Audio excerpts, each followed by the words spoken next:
Café et chocolat, l'entreprise et l'éducation, sur la même longueur d'onde. Bonjour à toutes et à tous, vous écoutez Café et chocolat, une émission de Rêve FM et Radio KPMG. Au micro, Élise Ferrand, ex-présidente de Rêve FM, la radio étudiante de l'ESSEC. Aujourd'hui, c'est au sujet de l'égalité des chances que nous nous attaquons. Devise républicaine mais objectif difficile, l'égalité des chances divise rarement sur son bien fondé, mais souvent sur la manière d'y parvenir. Or, la France peine en la matière, voire régresse depuis quelques années. Pourquoi est-il si difficile d'atteindre l'égalité des chances en France ? Pourquoi ne parvenons-nous pas à réaliser un French Dream ? Dans l'édito, Bouchra Eliouad, directrice de l'engagement citoyen au sein de KPMG, nous racontera comment KPMG participe à favoriser l'égalité des chances pour les élèves des lycées professionnels, une formation dévalorisée à tort en France, à l'inverse de nos confrères allemands.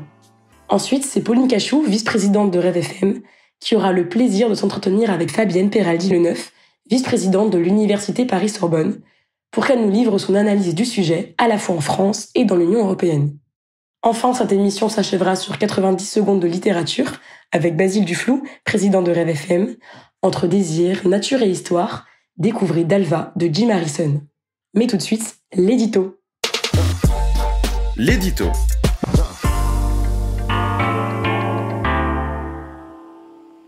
Le maître mot de cette rentrée est égalité des chances. En effet, a-t-on besoin de rappeler que la France est, parmi les grands pays de l'OCDE, celui où l'origine sociale influe le plus sur la réussite des élèves. Notre nouveau ministre de l'Éducation nationale, Pap Ndiaye, pur produit de la méritocratie républicaine et symbole de la diversité, c'est ainsi qu'il s'est présenté lors de sa nomination, en a fait un des combats de son mandat.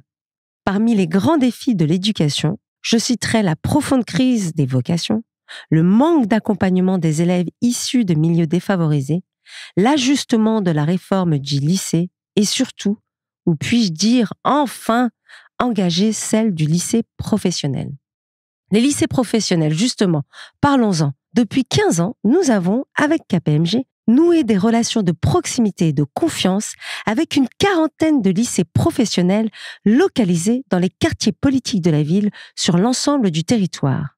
Depuis 15 ans, nous allons à la rencontre de ces milliers de lycéens et de leurs enseignants qui se battent au quotidien avec le peu de moyens dont ils disposent pour apporter une formation de qualité aux élèves orientés vers des voies dites de garage. Oui, j'ose le dire, les lycées professionnels sont les parents pauvres de l'éducation nationale. Lors de notre première rencontre avec l'enseignement professionnel en 2007, nous avions tenté de dresser une cartographie des besoins et enjeux afin d'y apporter une réponse avec la force de l'entreprise. Le constat était alarmant. Les jeunes sont orientés par défaut vers les lycées professionnels. Ils arrivent dans ces filières avec un sentiment d'échec. Ils manquent cruellement de confiance en eux et leur champ des possibles est restreint. Imaginez-vous à 15 ans devoir choisir votre métier, surtout lorsque l'on sait que les métiers de demain n'existent pas encore. Notre volonté était de casser ce cercle infernal en jetant des ponts entre les jeunes et le monde de l'entreprise pour favoriser l'employabilité, l'inclusion et la diversité. Nous voulions aider chaque jeune, quelle que soit sa formation, ses origines, son lieu d'habitation, à jouer un rôle dans la société à la hauteur de son ambition. C'est ainsi que sont nés les lycées de la réussite, un programme co-construit avec les lycées professionnels volontaires et KPMG. Les ingrédients de la réussite sont simples.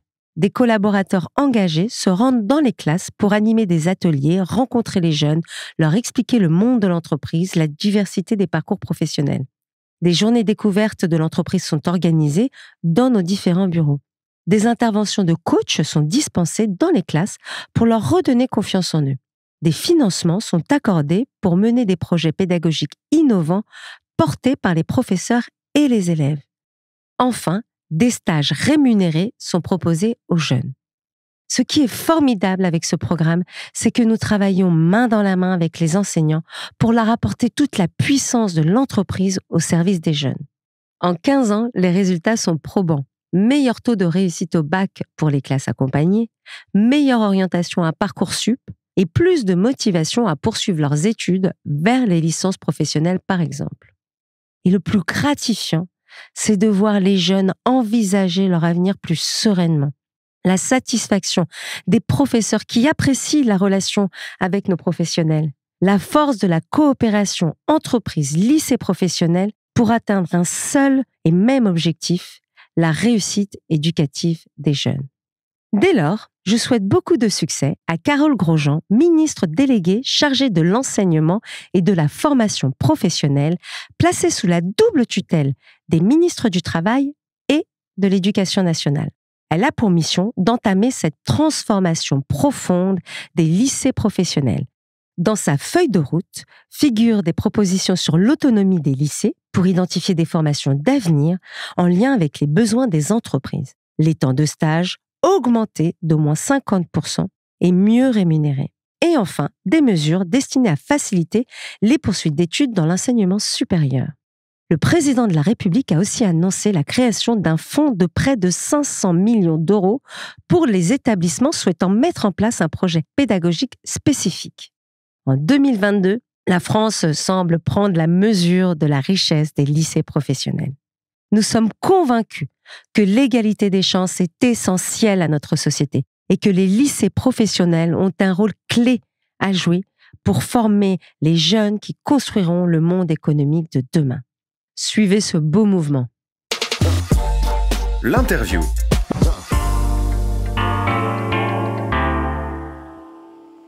Fabienne Peraldi-Leneuf, vous êtes vice-présidente stratégie Europe à l'université Paris-Panthéon-Sorbonne.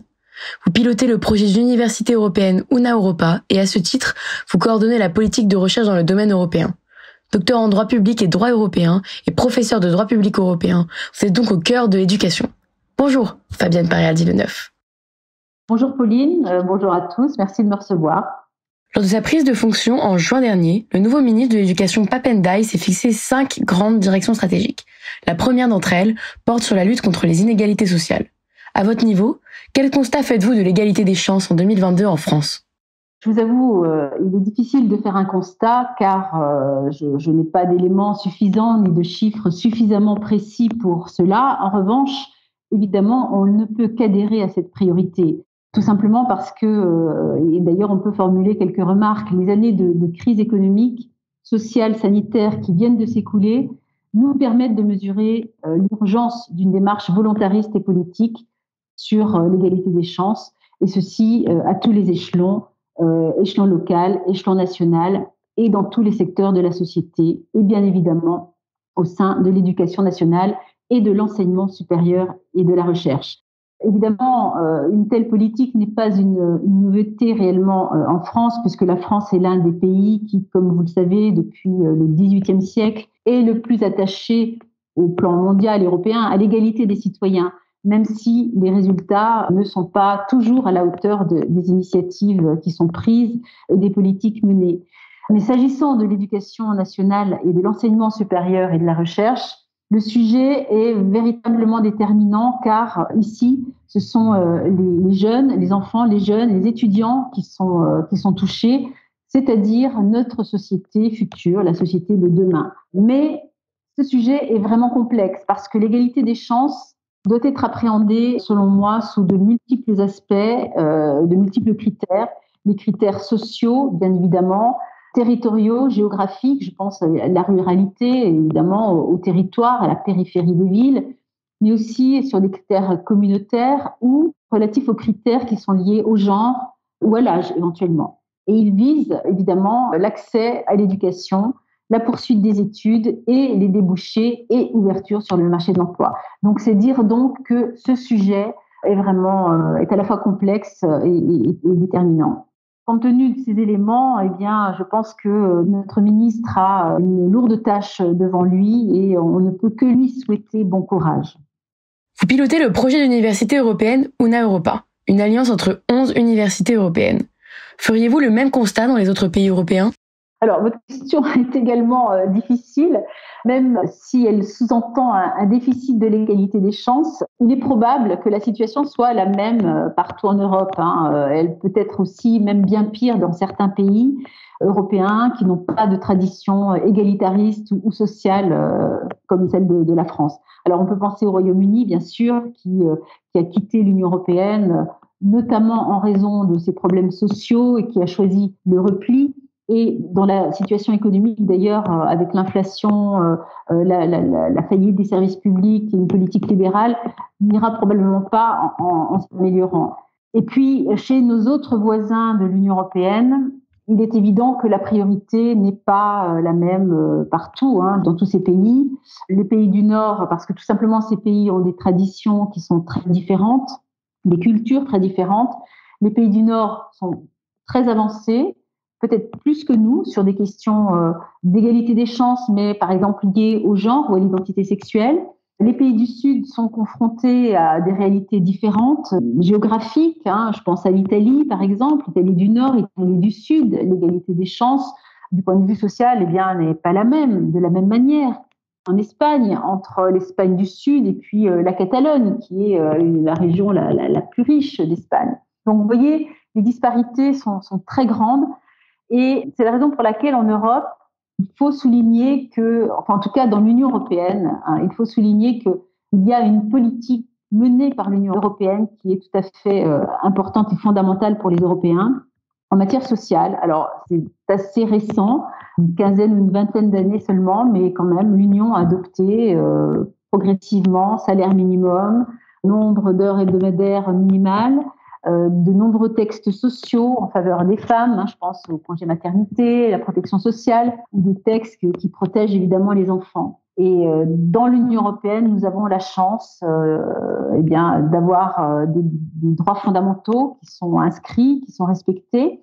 Il existe un principe de non-discrimination, d'égalité de traitement dans la charte des droits fondamentaux de l'Union européenne, par exemple. Et donc les questions sociales et d'égalité font partie des valeurs de l'Union européenne. Et s'agissant plus précisément du projet d'université européenne Una Europa? Alors, vous évoquez le projet d'université européenne Una Europa. Je me permets de préciser que ce projet d'université européenne a été lancé en 2019 à la suite du discours de la Sorbonne d'Emmanuel Macron. Ce projet fait partie maintenant de l'université Paris 1 Panthéon-Sorbonne que je pilote en effet en son sein. Et nous sommes 11 partenaires des universités prestigieuses, très anciennes, Bologne, Madrid, Leiden, Berlin.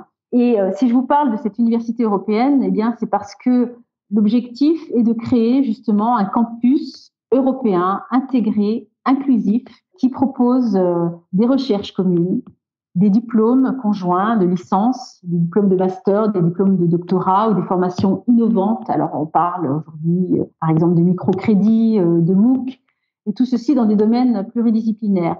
Et évidemment, avec cette ambition de créer un campus européen inclusif, l'égalité des chances est tout à fait essentielle, car elle vise à cette échelle d'une université européenne de permettre à tous, et notamment aux plus démunis, de participer à des mobilités étudiantes, c'est-à-dire de partir étudier un ou plusieurs semestres dans une autre université. C'est tout à fait déterminant et je pense sincèrement que c'est aussi l'avenir de nos universités.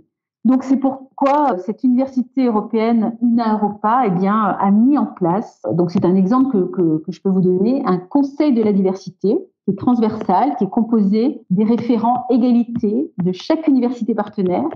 Et ce conseil a vocation à harmoniser les conceptions de la diversité, de l'égalité et à faire des propositions au conseil d'administration de cette alliance pour promouvoir l'égalité des chances, tous critères confondus, bien évidemment, et elle est appréhendée évidemment de façon très très large au sein de ces universités.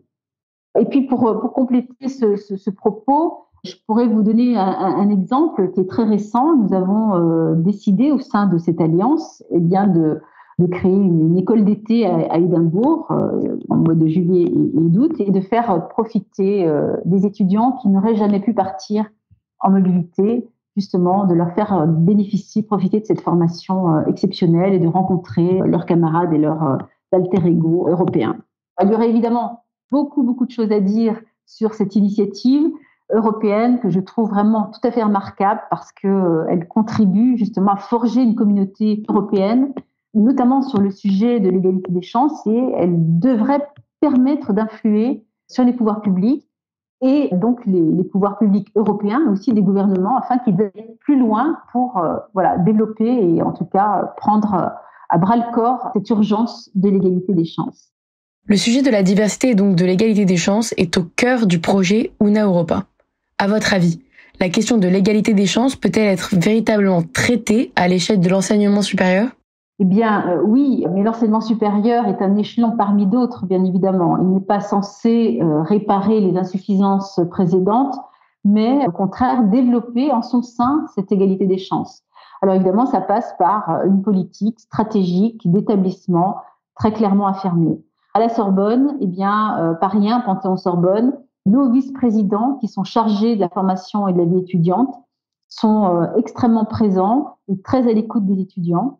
L'égalité est au cœur de leur mission, en collaboration avec évidemment les associations d'étudiants, avec les élus des différents conseils de l'université.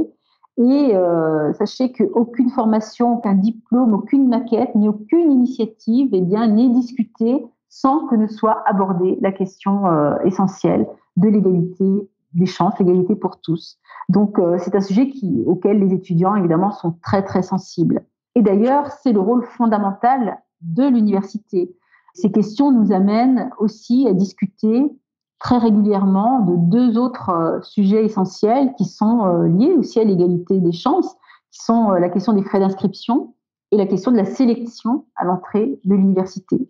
Évidemment, s'agissant des frais d'inscription, toute la communauté de la Sorbonne est très attachée, comme vous le savez, à la quasi-gratuité pour les filières générales et aussi au principe de l'absence de sélection à l'entrée de l'université, parce que c'est la vocation de l'université d'être universelle, justement.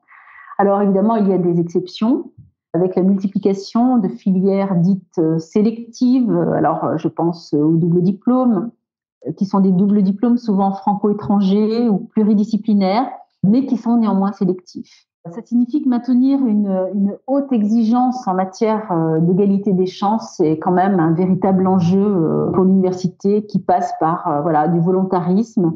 Et ceci est d'autant plus important que les écoles privées et les universités internationales concurrencent quand même très fortement les universités françaises, qui parfois ont un peu de mal à se positionner dans cet écosystème universitaire. Pensez-vous que la réforme du bac entreprise par Jean-Michel Blanquer en 2018 peut contribuer à améliorer l'égalité des chances pour l'entrée à l'université ? Je vous avoue que là, je n'ai pas d'avis vraiment tranché sur ce sujet. D'ailleurs, je ne risquerai pas parce que je pense qu'il est quand même probablement trop tôt pour tirer des conclusions stables et pérennes sur les effets de cette réforme. Mais on peut quand même aussi faire quelques observations. Ce que j'observerai, c'est que cette réforme est arrivée à un moment où, en France, depuis très longtemps, les études secondaires se trouvaient sous le règne des maths depuis très très longtemps, comme vous le savez. Et cette situation a contribué à multiplier les filières scientifiques, les filières d'excellence d'ingénieurs, avec un système qui favorise les écoles. Alors, ce qui, de mon point de vue, est très très bien. Mais cela s'est fait probablement au détriment des sciences humaines et sociales et peut-être aussi de l'université d'ailleurs, d'une manière plus générale. Et on ne peut que constater que les filières littéraires ont longtemps été considérées, et à mon avis très injustement, comme moins prestigieuses. Et ces filières se sont vidées de leurs étudiants à l'université. Or, les sciences humaines et sociales sont l'avenir de la société. Alors, évidemment, je ne dis pas ceci parce que j'appartiens à une université, la Sorbonne, qui a pour spécialité les sciences humaines et sociales, mais parce que les lettres, les arts, la philosophie, l'histoire, la géographie, la sociologie et le droit, l'économie sont vraiment fondamentales pour comprendre le monde, l'avenir de la planète, la démocratie, etc.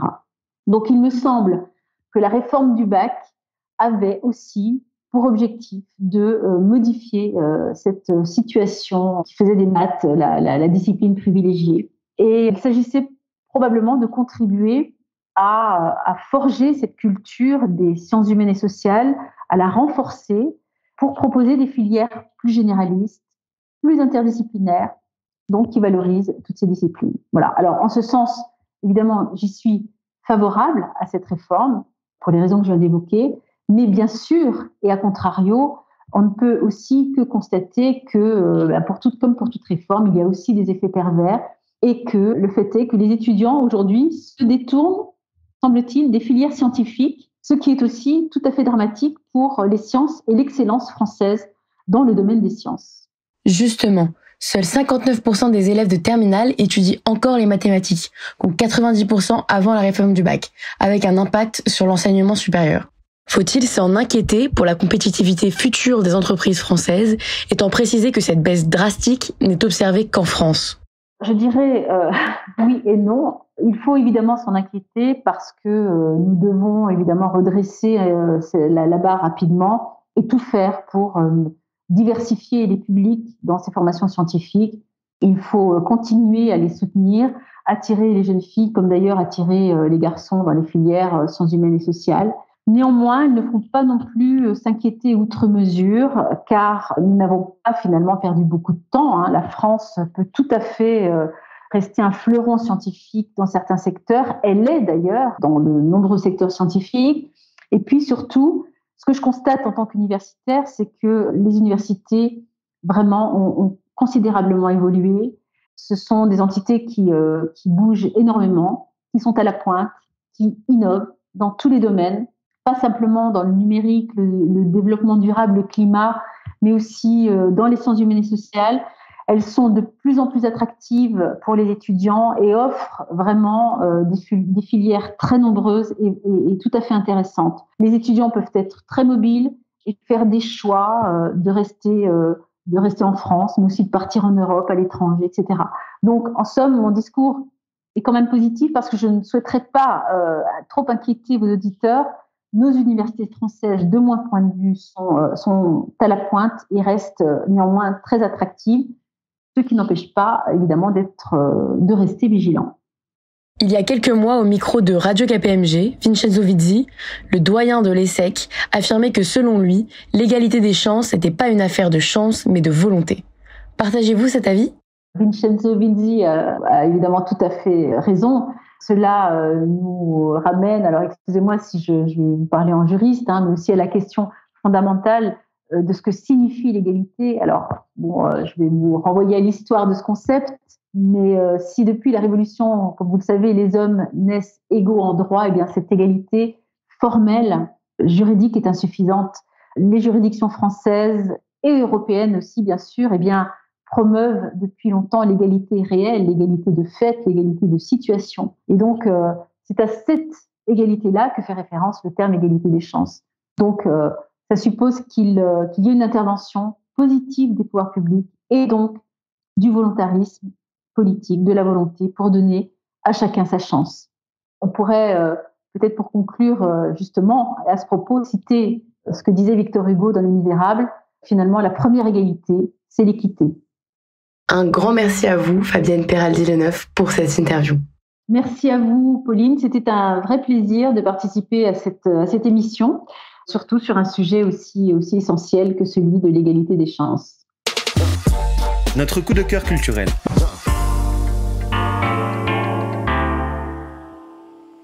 « 90 secondes pour vous parler d'un roman que j'ai lu cet été. Ce roman de 472 pages, paru en 1988, c'est Dalva de Jim Harrison.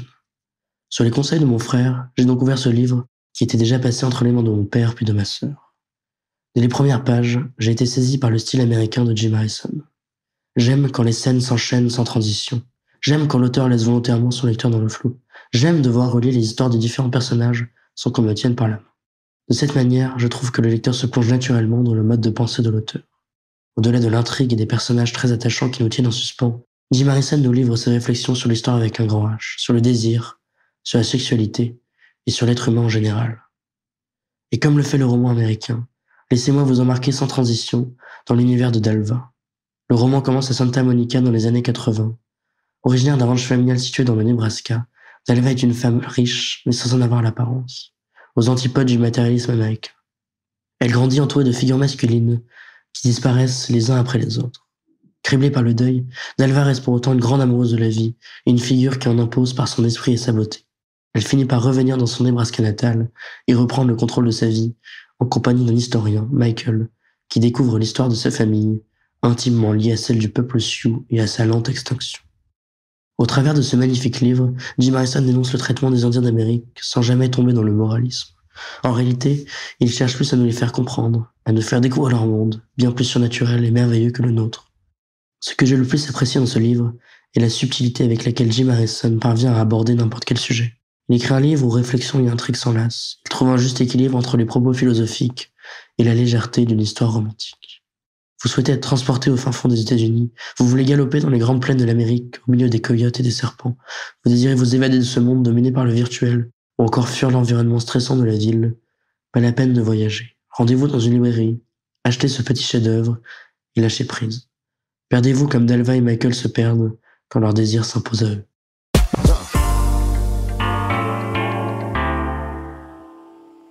Ce fut pour Pauline, Basile et moi-même un grand plaisir de présenter cette émission qui revient à l'essence même de notre partenariat, mettre en valeur le lien entre éducation et entreprise. Comme nos invités nous l'ont dit, la question de l'égalité des chances est cruciale et se doit d'être traitée de manière transverse afin que les jeunes, qui sont l'avenir de notre pays, puissent tous bénéficier des mêmes opportunités. Prochaine édition de Café et Chocolat le 18 octobre. À bientôt sur nos ondes. Café et Chocolat, une émission de Radio KPMG et de Rêve FM.